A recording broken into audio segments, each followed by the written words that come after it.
Hello and welcome my dear students. I am Roshali ma'am from VM academy classes Nashik.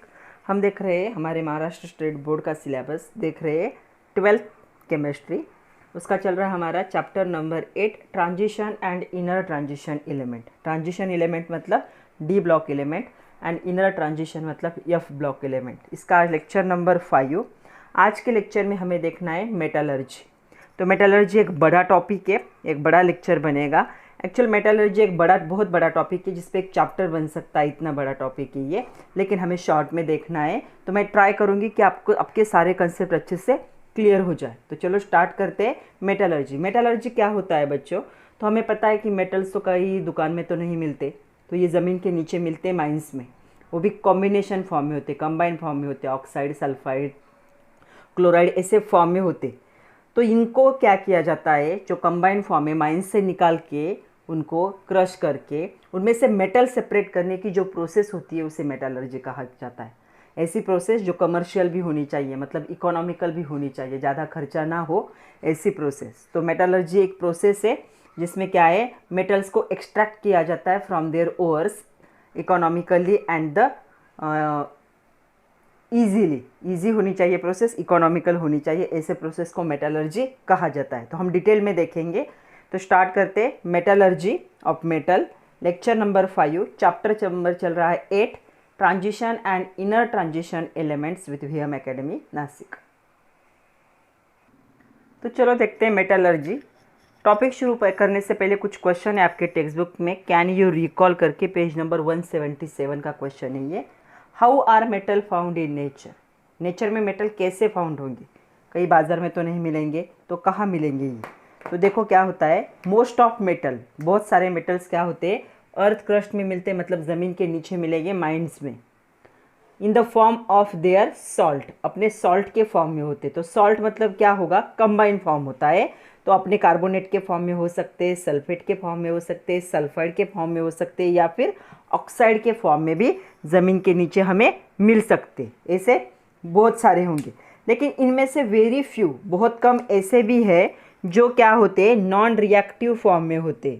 Non reactive form मतलब वो क्या होंगे, free state में क्या होंगे, ऑब्टेन होंगे।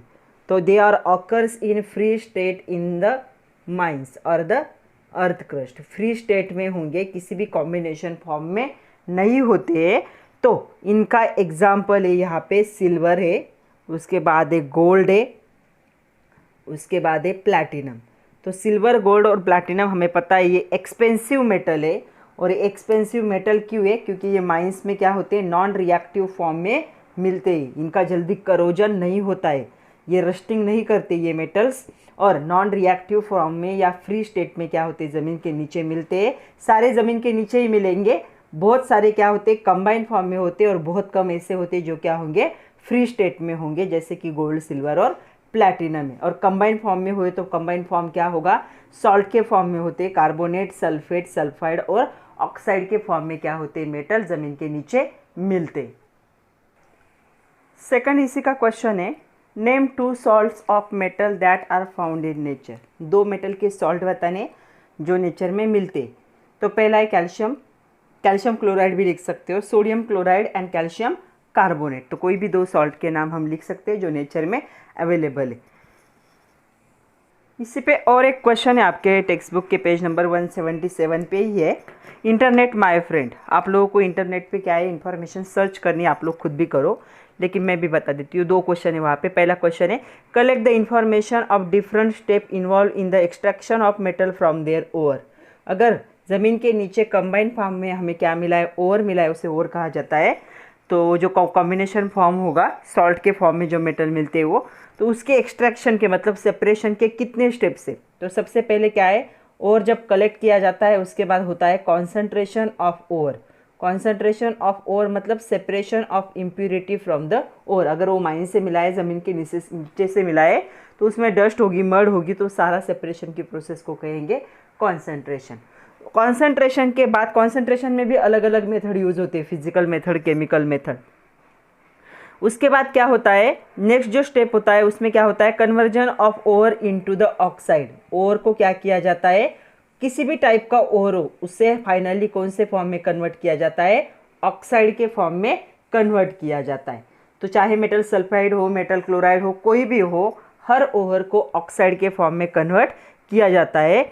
ओके, या फिर अदर डिजायर कंपाउंड हो या इसके इक्विवेलेंट कंपाउंड में क्या किया जाता है, कन्वर्ट किया जाता है, क्योंकि ऑक्साइड का रिडक्शन क्या होता है, इजी प्रोसेस है। इसके बाद होता है रिडक्शन ऑफ ओवर। ओवर का क्या किया जाएगा, रिडक्शन किया जाएगा।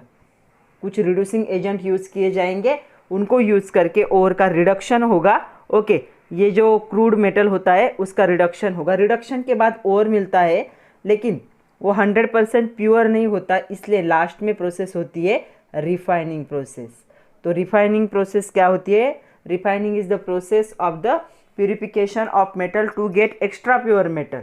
तो प्यूरिटी बढ़ाने के लिए जो भी माइन्यूट इम्प्योरिटी प्रेजेंट होती है उसे रिमूव करने की प्रोसेस क्या होती है, रिफाइनिंग। तो ये स्टेप्स होंगे, आप इंटरनेट पे भी सर्च कर सकते हो। आज के लेक्चर में हमें आयन ओर के लिए सारे स्टेप्स देखने। तो कॉन्सेंट्रेशन, पहले तो कलेक्शन होगा, कलेक्ट किया जाएगा माइन से और फिर पाउडर फॉर्म में कन्वर्ट किया जाएगा, फिर उसमें से इम्प्योरिटी को सेपरेट किया जाएगा, फिर ऑक्साइड में कन्वर्जन होगा, फिर ऑक्साइड का रिडक्शन होगा और फाइनली क्या होगा, रिफाइनिंग होगा। तो इतने स्टेप्स क्या होते हैं, इसमें इन्वॉल्व होते हैं। सेकंड क्वेश्चन है वहाँ पे, collect the information about place where the deposit of iron ore are found. तो आयरन ओर के जो डिपॉजिट है वो कहाँ पे फाउंड होते हैं, ऐसा पूछा गया है। तो ये जो आयरन ओर है ये कर्नाटका में मिलता है। तो कर्नाटका जो केरुमुखा है, एक डिस्ट्रिक्ट है जिसका नाम है चिक्कामंगलुरु, उस डिस्ट्रिक्ट में क्या होता है, ये डिपॉजिट मिलते। ओके, एक बहुत अच्छा हॉटस्पॉट है आयरन ओर का। तो कर्नाटका याद रखना है आपको, आयरन ओर मोस्टली कर्नाटका में मिलता है। चलो अभी हमें दो इम्पॉर्टेंट डेफिनेशन देखने जो एग्जाम में आने के बहुत ज़्यादा चांसेस होते हैं, मिनरल एंड ओर। तो मिनरल्स क्या होते हैं, ओर्स क्या होता है, आप लोग स्कूल में वैसे पढ़ चुके हो, फिर भी हम एक बार डिस्कस कर लेते हैं। Minerals are the naturally occurring substance, nature में मिलते, कहाँ मिलेंगे, फाउंड इन अर्थ क्रस्ट, ज़मीन के डीप नीचे मिलेंगे। इनमें क्या प्रेजेंट होता है, ये कंटेन करते इनऑर्गेनिक सॉल्ट, मतलब कंबाइंड सॉल्ट्स होते हैं, सॉलिड्स होते हैं, सिलिशियस मैटर भी इसके साथ प्रेजेंट होता है। इन सबको एक साथ हम क्या कहेंगे, मिनरल। तो मिनरल मतलब ज़मीन के नीचे नेचुरली ऑकरिंग जो सब्सटेंस होंगे उनको कहा जाता है मिनरल्स। तो ओर्स क्या होंगे, मिनरल्स होते हैं ओर्स, ऐसे मिनरल्स जिनमें से हमें क्या मिलेंगे, मेटल्स को हम क्या कर सकते हैं, एक्सट्रैक्ट कर सकते हैं, मतलब सेपरेट कर सकते हैं इकोनॉमिकली। प्रोसेस ईजी भी होनी चाहिए, तो यहाँ पे प्रोसेस इजी होनी चाहिए एंड इकोनॉमिकल होनी चाहिए। इकोनॉमिकल मतलब अगर मार्केट में उस ओवर की, उस मेटल की प्राइस अगर 100 रुपीज़ है तो उसके एक्सट्रैक्शन में 100 से कम अमाउंट लगनी चाहिए। तो अगर किसी मेटल का 1 kg का प्राइस 100 रुपीज़ kg, ऐसे समझ लो सिर्फ, तो उसके 1 kg एक्सट्रैक्शन में 100 रुपीज़ से कम अमाउंट लगनी चाहिए। उस प्रोसेस को हम क्या कहेंगे, इकोनॉमिकल कहेंगे। मतलब उसको बेच के कुछ क्या है, फ़ायदा भी होना चाहिए। और प्रोसेस कैसी होनी चाहिए, इजी होनी चाहिए। लंबी लंबी प्रोसेस 10-10, 15-15 दिनों तक चलने वाली प्रोसेस नहीं होनी चाहिए। तो ओर्स क्या होंगे, the minerals from which metals can be extracted easily and economically, उनको हम क्या कहेंगे, ओर्स कहेंगे। और ये जो मिनरल्स होते हैं इनमें हाई परसेंटेज होता है मेटल का, इसीलिए वो ईजिली और इकोनॉमिकली हम क्या कर सकते हैं, सेपरेट कर सकते। तो इन दोनों डेफिनेशन को अच्छे से अपने दिमाग में डाल लो, क्योंकि इन दोनों में से एक डेफिनेशन हमेशा एग्जाम में आती है। तो चलो कुछ इंपॉर्टेंट मेटल के हम मिनरल और ओर को भी देख लेते हैं, कौन से मिनरल अवेलेबल है और कौन से उनमें से ओर होंगे। मिनरल तो सारे ही होते हैं, और कौन होंगे, ऐसे मिनरल जिनमें से हम मेटल को इजीली इकोनॉमिकली क्या कर सके, सेपरेट कर सके। या कभी कभी क्वेश्चन ऐसा भी आता है, right the name of chemical formula of any 2 ores of the iron and zinc, ऐसा भी क्वेश्चन आता है।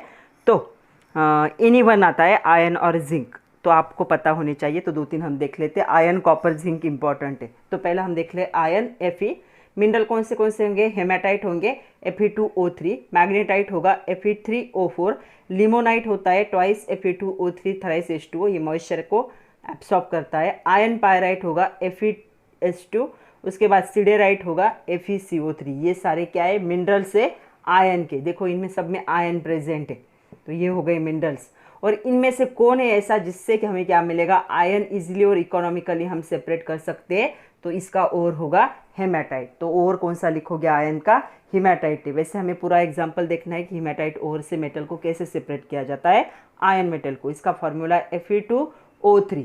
तो हेमाटाइट ऐसा ओर है आयन का जिससे हम आयन मेटल को इजीली और इकोनॉमिकली क्या कर सकते हैं, सेपरेट कर सकते हैं, जिसका फॉर्मूला है Fe2O3।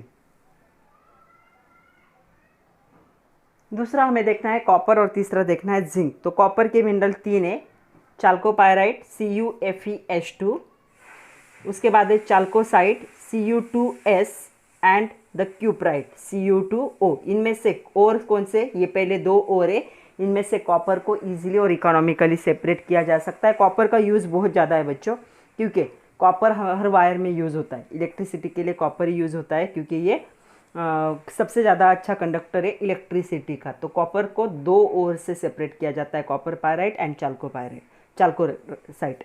जिंक देखो, अभी जिंक के 3 एक्चुअल मिनरल्स है, जिंक ब्लेंडे, उसके बाद है जिंसाइट एंड द कैलोमाइन। तो इनमें से जिंक ब्लेंडे जो है वो क्या है, इसका एक्चुअल ओर है जिसमें से जिंक को सेपरेट किया जाता है, जिसका फॉर्मूला है ZnS। तो ये इनके ओर और इनके मिनरल थे। अब अगर क्वेश्चन पूछा जाए write name and chemical formula of any one ore of zinc and iron, तो आप लोग लिख सकते हो। आयन का होगा हेमाटाइट, फार्मूला Fe2O3, और जिंक का होगा जिंक ब्लेंडे ZnS।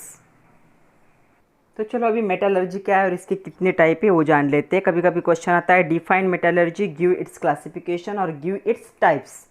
तो अभी हमने देखा मेटालर्जी ऐसी प्रोसेस है, process of commercial extraction. Extraction मतलब separation of metal from their ore तो कंबाइंड फॉर्म में उनमें से मेटल सेपरेट करने की जो कमर्शियल प्रोसेस है उसे क्या कहा जाता है, मेटालर्जी। मतलब हमारे पास अगर हेमाटाइट ओर है, हेमाटाइट ओर का फॉर्मूला है Fe2O3। तो इस Fe2O3 को प्योर आयरन में कन्वर्ट करने के बीच में जो भी स्टेप्स आएंगे, इन सारे स्टेप्स को हम क्या कहेंगे, मेटालर्जी कहेंगे। तो ऐसी प्रोसेस जिसमें मेटल्स उनके ओर से हम सेपरेट करते हैं कमर्शियली, और ये प्रोसेस को क्या कहा जाता है, मेटालर्जी। तो मेटालर्जी एक प्रोसेस है, commercial process of extraction of metal from there ores. तो यहाँ पे जो मेटालर्जी है, डिफरेंट मेथड यूज होते हैं in extraction of metal depending upon the nature of metal. ये मेटल के नेचर पे डिपेंड होगा और उसके ओर के नेचर पे डिपेंड होगा। तो मेनली यहाँ पे 3 प्रोसेस यूज होते हैं। पहला प्रोसेस होगा यहाँ पे पायरोमेटालर्जी, दूसरा होता है हाइड्रोमेटालर्जी और तीसरा होता है इलेक्ट्रोमेटालर्जी। तो तीनों प्रोसेस को शॉर्ट में जान लेते हैं। कभी कभी क्वेश्चन आता है डिफाइन पायरोमेटालर्जी, हाइड्रोमेटालर्जी और इलेक्ट्रोमेटालर्जी, तो नाम से ही वो समझ सकते हो। तो चलो पहला देखते हैं कि पायरोमेटालर्जी होता क्या है। Pyrometallurgy is the process in which the ore are reduced to metal at high temperature using reducing agent. तो यहाँ पे क्या होता है, ओहर का रिडक्शन होता है बाय यूजिंग रिड्यूसिंग एजेंट। तो रिड्यूसिंग एजेंट यहाँ पे जनरली यूज होते हैं कार्बन, हाइड्रोजन, एल्यूमिनियम, इनको यूज़ किया जाता है एज ए रिड्यूसिंग एजेंट। इसको कहा जाएगा पायरोमेटालर्जी। एक बार फिर से सुनो, pyrometallurgy is the process in which the ore is reduce to metal, मतलब रिडक्शन होगा उसका ओर का into metal at high temperature. यहाँ पे हाई टेम्परेचर प्रोवाइड किया जाता है और रिड्यूसिंग एजेंट यूज़ किए जाएंगे कार्बन, हाइड्रोजन एंड एल्यूमिनियम जैसे। तो जब रिडक्शन होगा ओर का मेटल में, उस प्रोसेस को कहेंगे पायरोमेटालर्जी। दूसरा यहाँ पे हाइड्रोमेटालर्जी। हाइड्रोमेटालर्जी क्या है वो भी देख लेते हैं। Hydrometallurgy is the process of extraction of metal from aqueous solution. यहाँ पे क्या होगा, यहाँ पे सॉलिड होता है, यहाँ पे क्या होगा, एक्वियस सोल्यूशन। हाइड्रो का मीनिंग है लिक्विड फॉर्म में। तो जो एक्वियस सोल्यूशन होता है मतलब वाटर डिजॉल्व सोल्यूशन जो होगा, एक्वियस सोल्यूशन का क्या होगा, यहाँ पे जो सॉल्ट है उनका एक्वियस सोल्यूशन बनाया जाएगा और उसमें रिड्यूसिंग एजेंट यूज़ करके मेटल को सेपरेट किया जाएगा।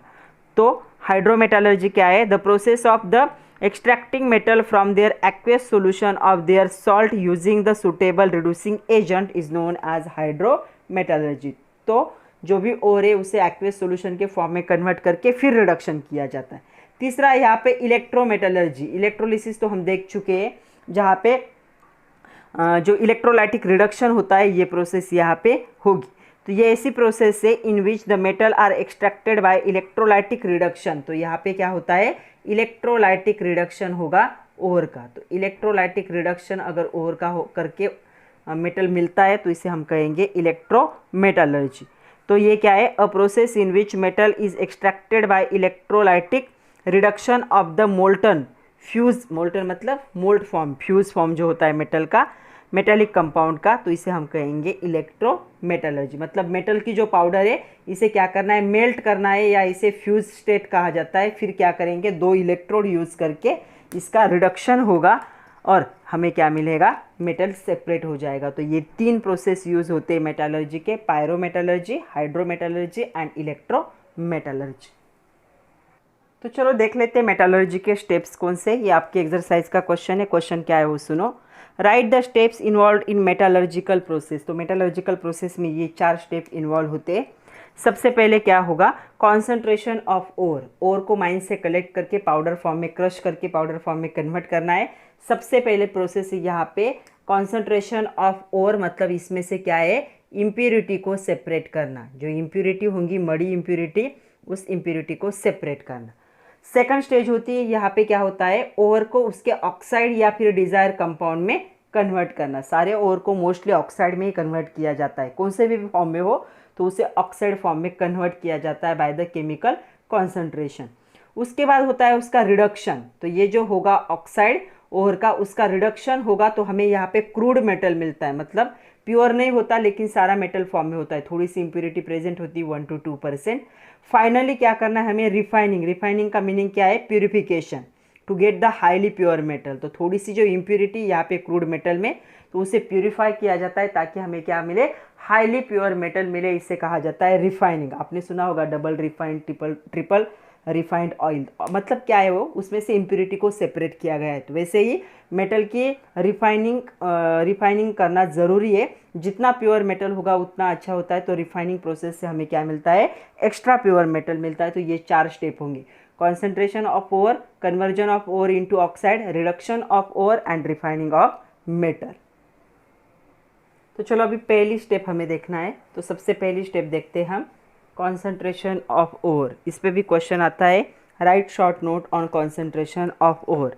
तो क्या होगा, माइनिंग के बाद हमें जो ओर मिलता है माइनिंग से, अर्थ क्रश से, इसे क्या किया जाता है, पाउडर फॉर्म में कन्वर्ट किया जाता है क्रश करके, और इसे किया कौन से प्रोसेस के लिए भेजा जाता है, कॉन्सेंट्रेशन प्रोसेस के लिए। इस स्टेप में क्या होगा, जो इम्प्यूरिटीज़ होते हैं ओर के साथ, अगर वो माइन से मिला है, ज़मीन के नीचे से मिला है, तो उसके साथ बहुत ज़्यादा इम्प्यूरिटीज़ होंगी।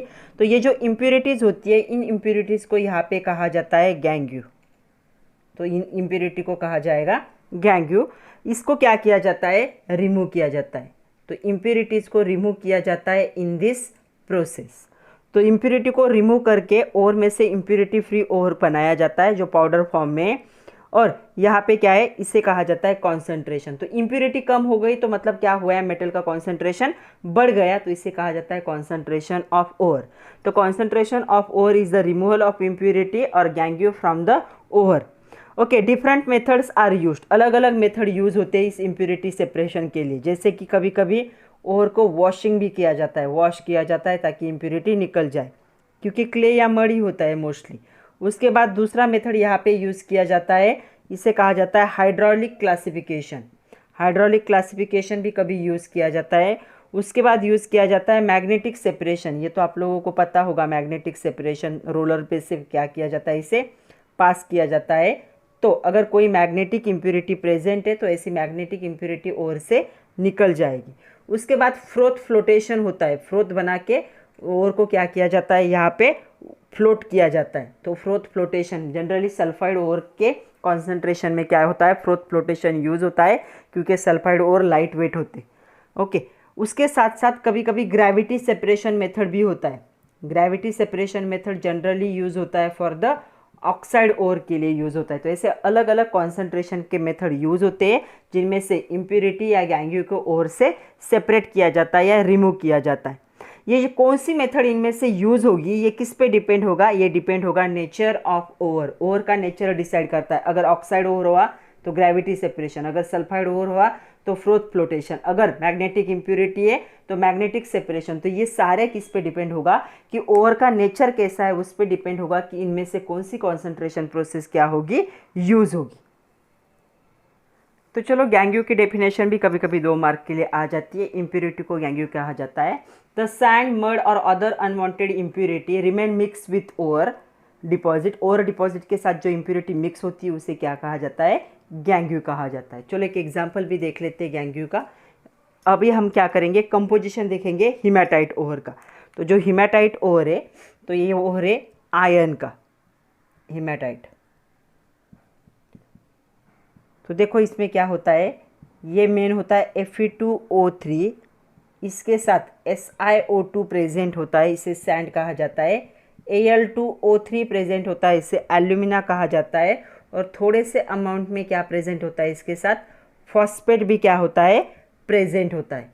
तो इन तीनों को, ये तो मेन ओर हो गया, तो इन तीनों को क्या कहा जाएगा, ये तीनों भी प्रेजेंट है एज ए इम्प्योरिटी, तो इसे हम क्या कह सकते हैं, इसे हम कह सकते हैं गैंग्यू। और ये क्या हो गया, मेन ओर हो गया। तो ओर के साथ जो एसोसिएटेड इम्प्योरिटी होती है उसे क्या कहा जाता है, गैंग्यू कहा जाता है। और ये कंपोजिशन है हीमेटाइट ओर का, Fe2O3 SiO2, इसे सैंड कहोगे, Al2O3 इसे एल्यूमिना कह सकते हो। ये सब का मिक्सचर क्या है, इम्प्योरिटी है। और मेन ओर कौन सा, Fe2O3। तो इस कॉन्सेंट्रेशन मेथड में इस इम्प्योरिटी को क्या किया जाता है, सेपरेट किया जाता है, ताकि सिर्फ ओवर आगे के प्रोसेस के लिए चला जाए। तो देखो अभी यहाँ पे क्या होता है, कॉन्सेंट्रेशन प्रोसेस आपकी बुक में मेंशन नहीं किया है, लेकिन हम देख लेते हैं क्योंकि ये वर्ड समझ में आने चाहिए। तो सबसे पहले हमारे पास ओवर होता है, ओवर के साथ जो इम्प्योरिटी होती है उसे क्या कहा जाता है, गैंग्यू कहा जाता है। इम्प्योरिटी समझ में आए। अभी इस गैंग्यू को सेपरेट करने के लिए जो केमिकल यूज़ किया जाता है उसे कहा जाता है फ्लक्स। फ्लक्स ऐसा केमिकल है जो इम्प्योरिटी को क्या करता है, सेपरेट करता है। तो यहाँ पे क्या होगा, ओवर अपनी जगह पे रहेगा और गैंग्यू और जो फ्लक्स होगा वो दोनों मिलके क्या बनाते हैं, एक नया प्रोडक्ट बनाते हैं जिसे क्या कहा जाता है, स्लैग कहा जाता है। तो ये हो गया मेन ओवर हो गया मेटल का। गैंग्यू मतलब क्या हो गई, इम्प्योरिटी हो गई जो ओवर के साथ प्रेजेंट है। ये फ्लक्स ऐसा केमिकल है जो इम्प्योरिटी को रिमूव करने के लिए यूज़ किया जाता है, इम्प्योरिटी रिमूवल के लिए यूज़ किया जाता है, क्योंकि वो इम्प्योरिटी के साथ रिएक्ट होके यहाँ पे क्या बनाता है, स्लैग। तो ये गैंग और फ्लक्स का कॉम्बिनेशन होता है जिसे स्लैग कहा जाता है। मतलब क्या किया, फ्लक्स ने इस इम्प्योरिटी के साथ रिएक्ट होके अलग केमिकल बना लिया जिसे हम इजीली क्या कर सकते हैं, सेपरेट कर सकते हैं। तो ये प्रोसेस होती है कॉन्सेंट्रेशन में। तो ये दो वर्ड याद रखो, फ्लक्स मतलब the substance which is chemical substance which is use to remove the impurity, और स्लैग क्या होता है, it is the combination of gangue और इम्प्योरिटी एंड फ्लक्स। एक क्वेश्चन दिया है आपके टेक्स्ट बुक के पेज नंबर है 178 पे, इंटरनेट माय फ्रेंड करके, फाइंड परसेंटेज ऑफ ऑक्सीजन कहा है उन्होंने, ऑक्सीजन, उसके बाद कहा है सिलिकॉन कहा है, उसके बाद कहा है aluminium and iron in earth crust, ज़मीन के नीचे इनका कितना परसेंटेज है। तो यहाँ पे ऑक्सीजन होता है 46.1%, यहाँ पे सिलिकॉन होता है 28.2%, आप भी इंटरनेट पे सर्च कर सकते हो। एल्यूमिनियम होता है 8.23% और आयरन होता है 5.63%। ज़मीन के नीचे अर्थ क्रस्ट में इनका परसेंटेज ऐसे होगा। तो चलो अभी हमें आयरन की मेटलर्जी देखनी है।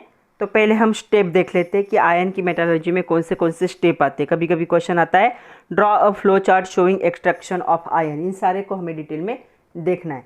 तो सबसे पहले आयरन ओर को क्या किया जाएगा, माइन से कलेक्ट किया जाएगा, उसे ग्राइंड करके क्रश करके पाउडर फॉर्म में कन्वर्ट किया जाएगा, क्योंकि जब भी वो ज़मीन से मिलेगा तो स्टोन के फॉर्म में मिलेगा। वैसे कि वैसे स्टोन में से इम्प्योरिटी को सेपरेट करना पॉसिबल नहीं होता, इसीलिए उसको पाउडर फॉर्म में क्या किया जाता है, यहाँ पे कन्वर्ट किया जाता है। ओके, तो यहाँ पे उसे पाउडर फॉर्म में ग्राइंडिंग क्रशिंग प्रोसेस से किया जाएगा। उसके बाद होता है इसका कॉन्सेंट्रेशन, मतलब सेपरेशन ऑफ इम्प्योरिटी। ओके, तो सेपरेशन ऑफ इम्प्योरिटी के लिए इतने प्रोसेस यूज होते हैं आयरन के लिए। पहला होता है मैग्नेटिक सेपरेशन, उसके बाद होता है ग्रेविटी सेपरेशन, उसके बाद होता है लीचिंग, उसके बाद होता है फ्रोथ फ्लोटेशन। तो इतने चारों प्रोसेस कॉन्सेंट्रेशन के यूज होंगे, जिसमें से आयरन में से इम्प्योरिटी को सेपरेट किया जाएगा पाउडर फॉर्म में से। उसके बाद ये कॉन्सेंट्रेशन के बाद कौन से प्रोसेस के लिए चला जाता है, रिडक्शन के लिए।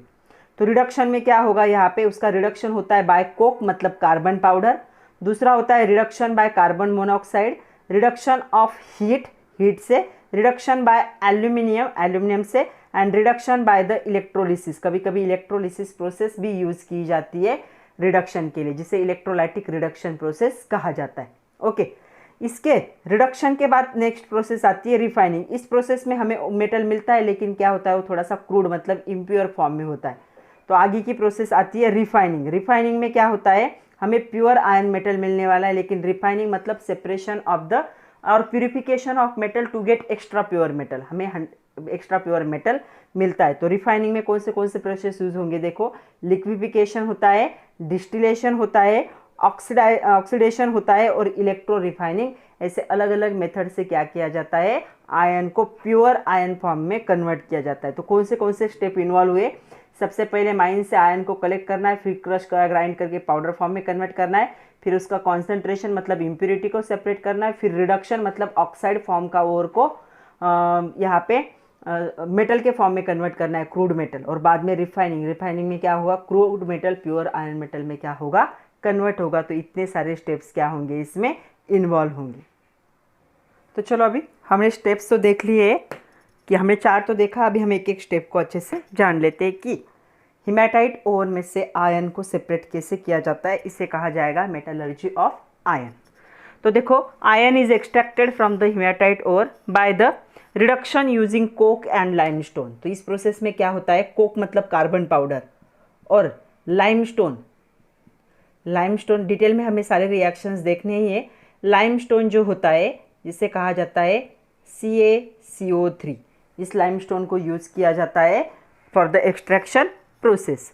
कार्बन एंड लाइमस्टोन क्या करता है, रिड्यूस करता है।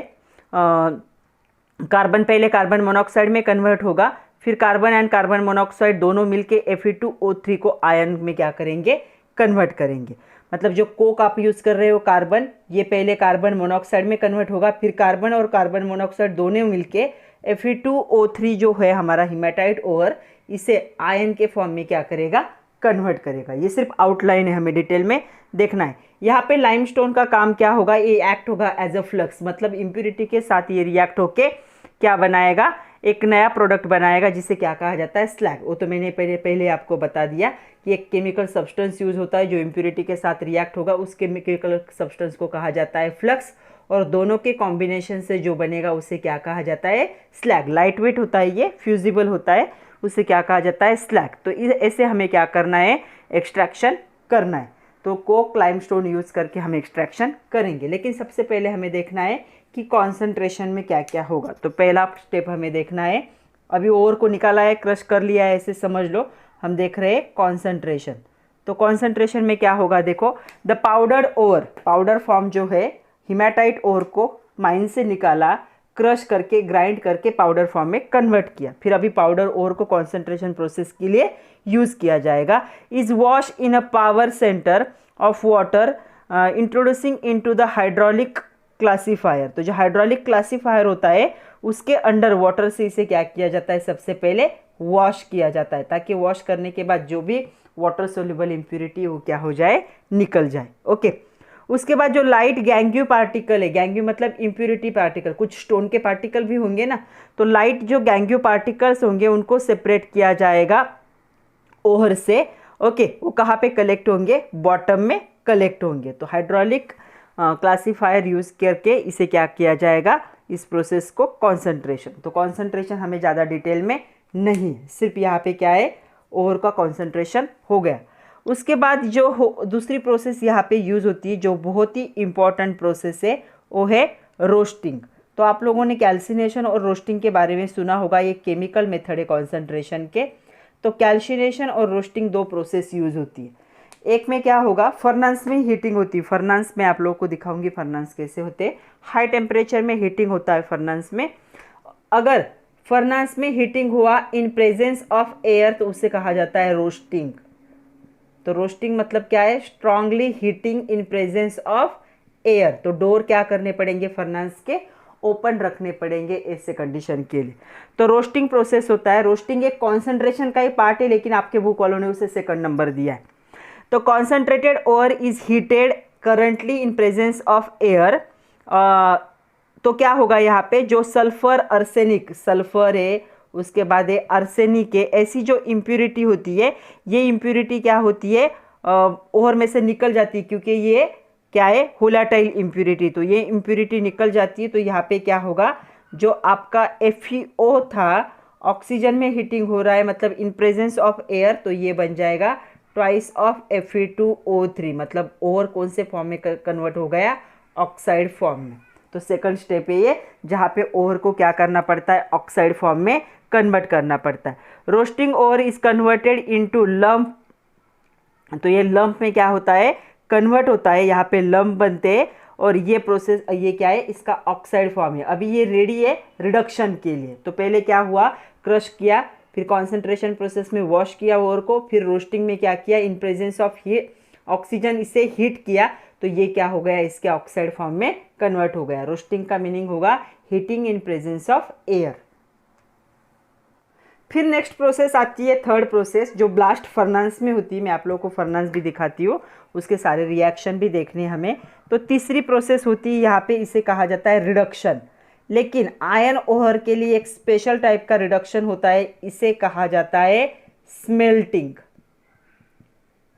स्मेल्टिंग मतलब melting of over in blast furnace. Blast furnace के अंदर ओवर को क्या करना है, मेल्ट करना है। तो ये ब्लास्ट फर्नेस एक सिलेंड्रिकल क्या होता है, फर्नेस होता है, जिसमें एक टॉल सिलेंड्रिकल स्टील से बना हुआ होगा, जिसकी हाइट 25 मीटर इतनी हो सकती है और इसका डायमीटर जो होता है 5 to 10 मीटर के बीच में होता है।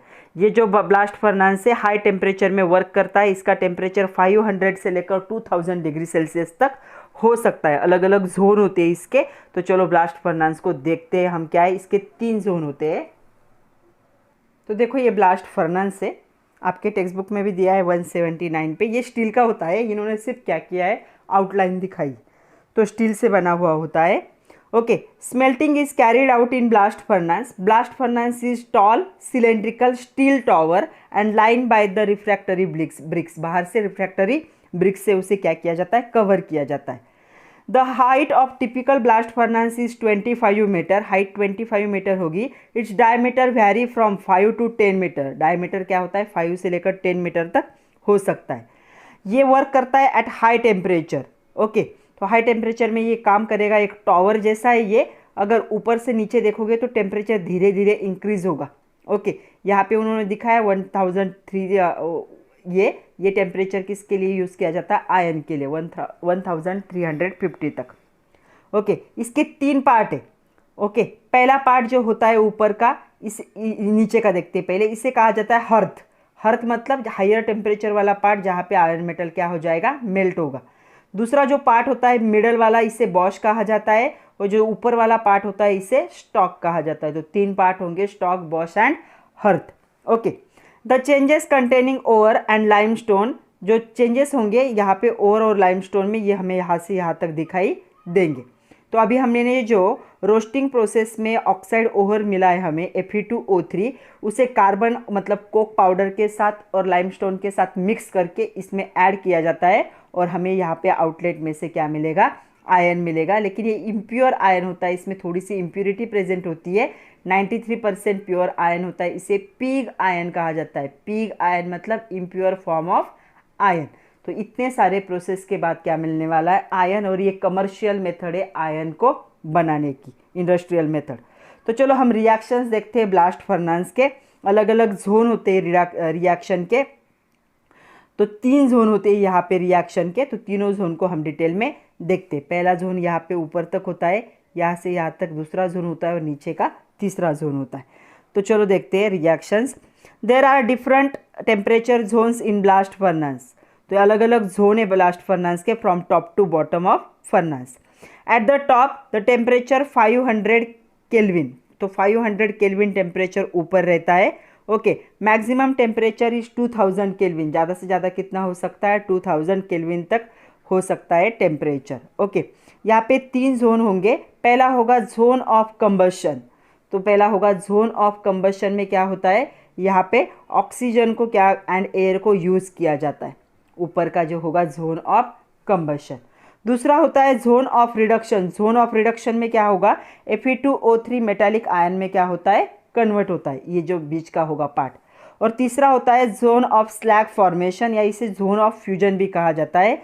तो नीचे क्या होगा, जो आयन यहाँ पे फॉर्म हुआ है यहाँ पे वो क्या हो जाएगा, मेल्ट होगा, क्योंकि ये इसके मेल्टिंग पॉइंट इतना ही टेम्परेचर है। तो यहाँ पे स्लैग जनरेट होती है, स्लैग मतलब फ्लक्स इम्प्योरिटी के साथ रिएक्ट करके स्लैग को बनाएगा। तो चलो केमिकल रिएक्शन में आप लोगों को समझा भी देती हूँ, यहाँ पे केमिकल रिएक्शन लिखे वो भी देख लेते। तो पहला हम देखेंगे जोन ऑफ कंबशन। तो जोन ऑफ कंबशन जो होता है 5 to 10 meter from the bottom, bottom से 5 to 10 मीटर तक ये जोन होता है, मतलब नीचे से ऊपर जाओगे तो 5 to 10 मीटर तक ये जोन होगा। इसमें कंटिन्यूस दोनों साइड से एयर को ब्लो किया जाता है। देखो हॉट एयर ब्लास्ट, तो ये एक इनलेट है और ये एक इनलेट है, इसे ट्वायर्स कहा जाता है। इन दोनों ट्वायर से कंटिन्यूस हॉट एयर को फर्नेस के अंदर भेजा जाता है, ओके, ब्लो किया जाता है एयर को।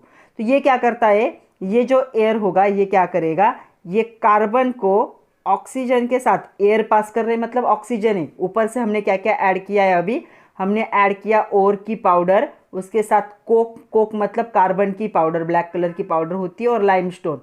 इन तीनों को हमने मिक्स करके क्या कर दिया, ऊपर से और इसके अंदर ऐड कर दिया है, ओके। इसे चार्ज कहा जाता है। ये है हिमेटाइट ओर का, या फिर जो प्रोसेस है स्मेल्टिंग उसका चार्ज है, ore plus coke powder as a flux, as a reducing agent and limestone as a flux. तो इसका काम है रिड्यूसिंग एजेंट और इसका काम है फ्लक्स इम्प्योरिटी के साथ रिएक्ट होकर इस स्लैग में कन्वर्ट करना।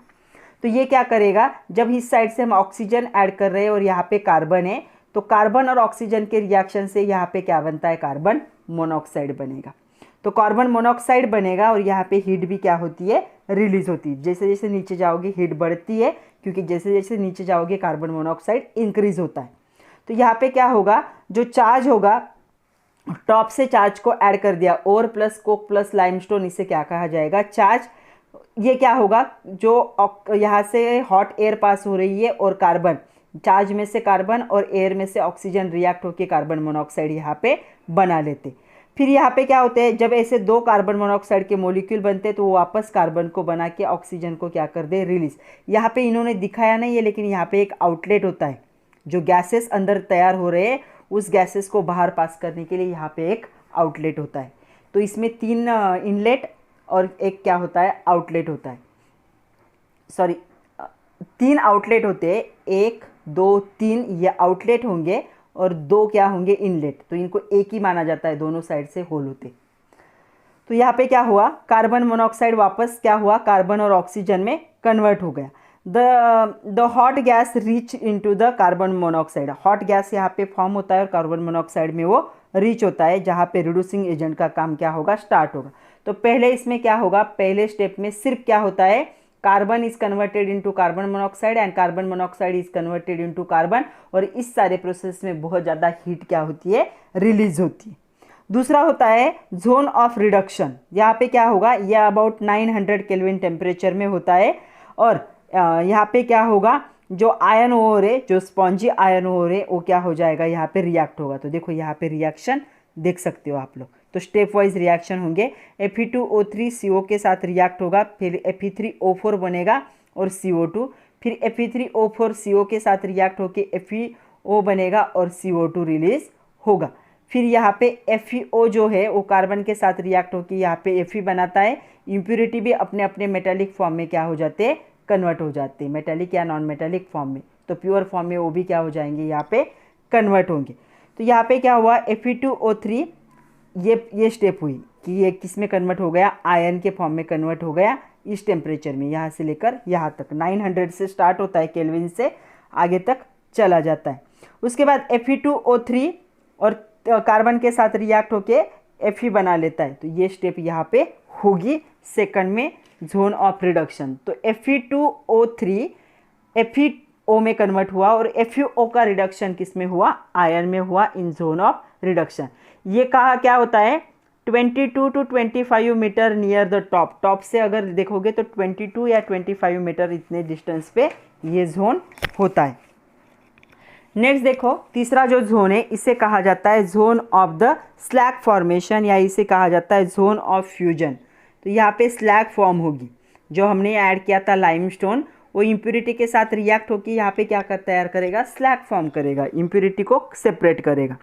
तो यहाँ पे CaCO3, जो लाइमस्टोन था CaCO3, ये क्या होता है, इसका भी हीट की वजह से कन्वर्जन होता है, ये CaO में और CO2 गैस क्या करता है, सेपरेट करता है। तो लाइमस्टोन का भी यहाँ पे क्या हो चुका है, अभी कन्वर्जन हो चुका है। तो लाइमस्टोन क्या है, लाइम में कन्वर्ट हो गया। अभी लाइम क्या होगा, इम्प्योरिटी के साथ रिएक्ट होगा। तो मैं यहाँ पे रिएक्शन लिख रही हूँ कि रिएक्शन क्या होगी, तो ये को यहाँ पे लिखती हूँ मैं। अभी लाइमस्टोन लाइम में कन्वर्ट हो गया और आयन ओर के साथ SiO2 क्या थी, एज ए इम्प्योरिटी थी।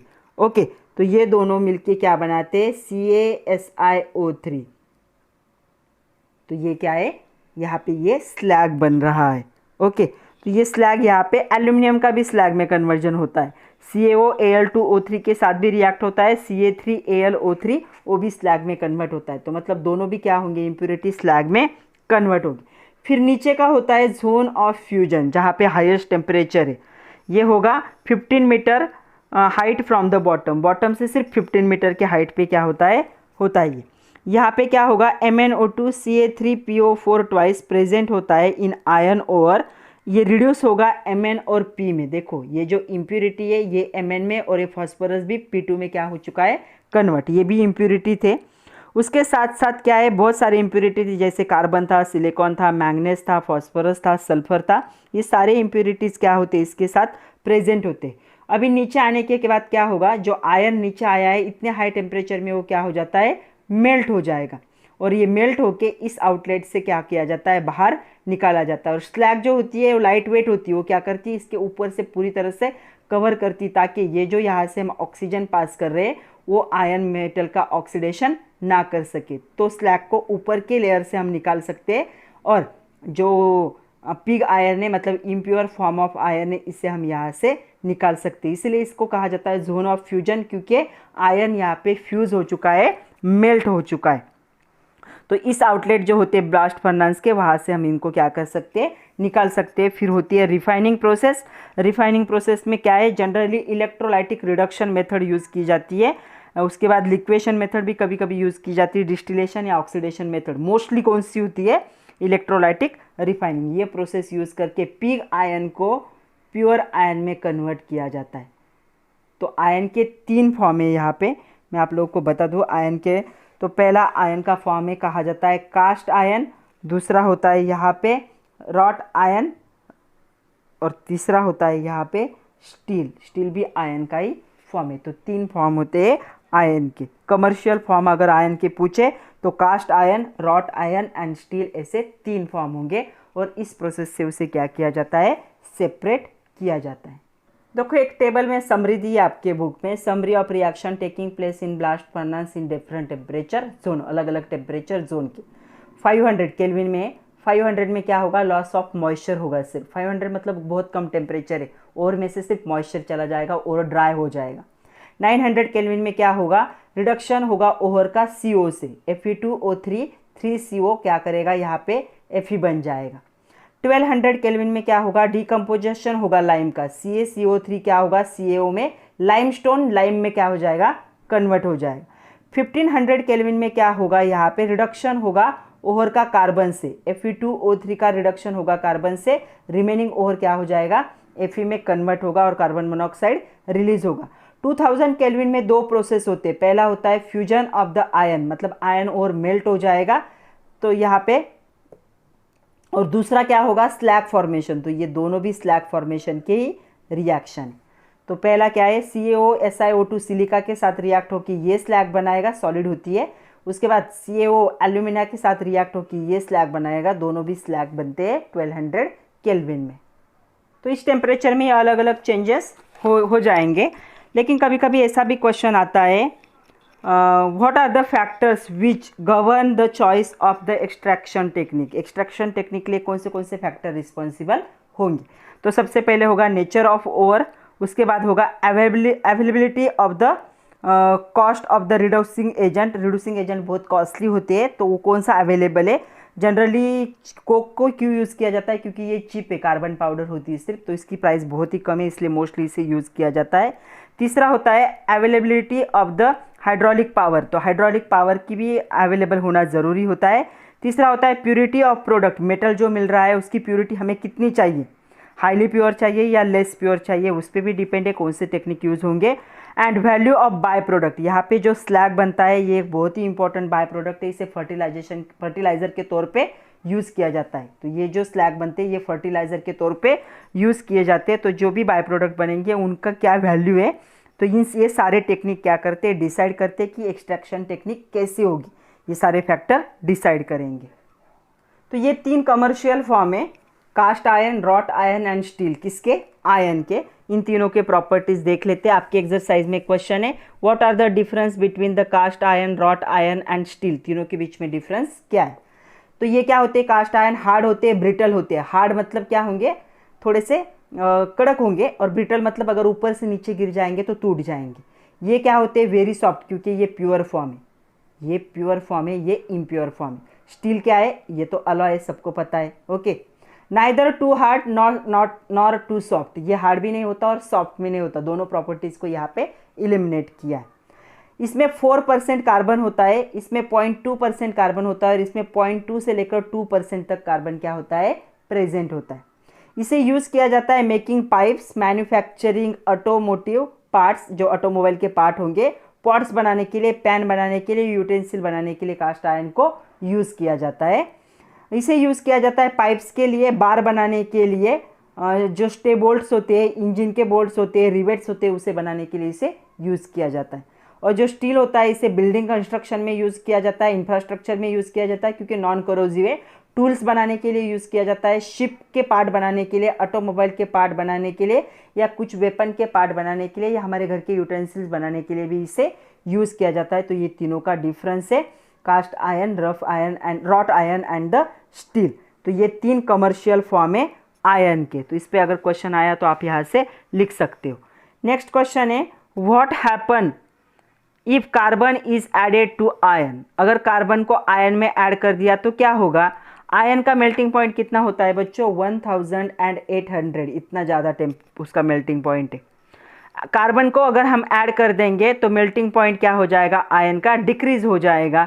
तो जितना ज़्यादा कार्बन का परसेंटेज होगा उतना मेल्टिंग पॉइंट क्या होगा, आयरन का डिक्रीज होने में हेल्प होंगी। नेक्स्ट क्वेश्चन है, how can we modify the mechanical properties of steel. तो मैकेनिकल प्रॉपर्टीज हम स्टील की कैसे मॉडिफाई कर सकते हैं। तो मैकेनिकल प्रॉपर्टीज अगर स्टील के हमें मॉडिफाई करने हैं तो हम क्या कर सकते हैं, उनमें अलग अलग एलिमेंट्स को हम क्या कर सकते हैं, ऐड कर सकते हैं।